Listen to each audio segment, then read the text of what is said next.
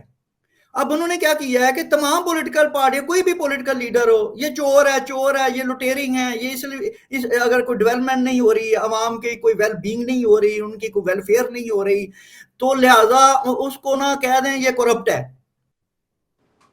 اور کرپشن کے چکر میں ایک نیا فیس لے آیا جاتا ہے. اچھا، وہ بھی ظاہر ہے کہ وہ کوئی آسمان سے تو نہیں اترا، وہ بھی وہی لوگ ہیں، اسی کرپٹ نیشن کے وہ سارے لوگ ہیں. تو لہٰذا وہ جو کرپشن کا جو کلچر ہے وہ کنٹینیو رہتا ہے. ہاں، کوئی بھی فیس آ جائے، ہاں کوئی بھی اوپر کوئی بھی آ جائے. تو میں اسے پوری یہ دنیا جو کی پرابلم ہے کرپشن، لیکن پاکستان میں اس کا لیول بہت بڑا ہے، بہت بڑا ہے. یس، ہر جی سوسائٹی میں کوئی نہ کچھ کرپشن ہوتی ہے. آپ کے ہاں بھی کرپشن میں بڑی فلمیں بنی، پولیٹیکل کرپشن میں آج بھی ہوں گے کرپٹ، اس میں کوئی شک نہیں ہے. لیکن پاکستان میں اس کو اتنا لیول اس کا بڑھا دیا گیا ہے کہ وہ اب انکنٹرولیبل، اور وہ ایک نیچرل سی ہو گئی ہے، اور یہ ایک ایسا جن بن گیا ہے کہ جسے کوئی بھی کم نہیں کر سکتا. دوسری بات جو میں آج آپ کے اس پروگرام سے میں اپنے لوگوں کو، اپنے پاکستانیوں کو کہنا چاہوں گا کہ خدا کا واسطہ ہے، پاکستان کا مسئلہ اب بھی کرپشن نہیں ہے. پاکستان کا مسئلہ ڈیولپمنٹ کے نہ ہونے کا ہے. ڈیولپمنٹ ہوگی تو یہ کرپشن کم ہوگی، ایجوکیشن بڑھے گی تو یہ کرپشن کم ہوگی.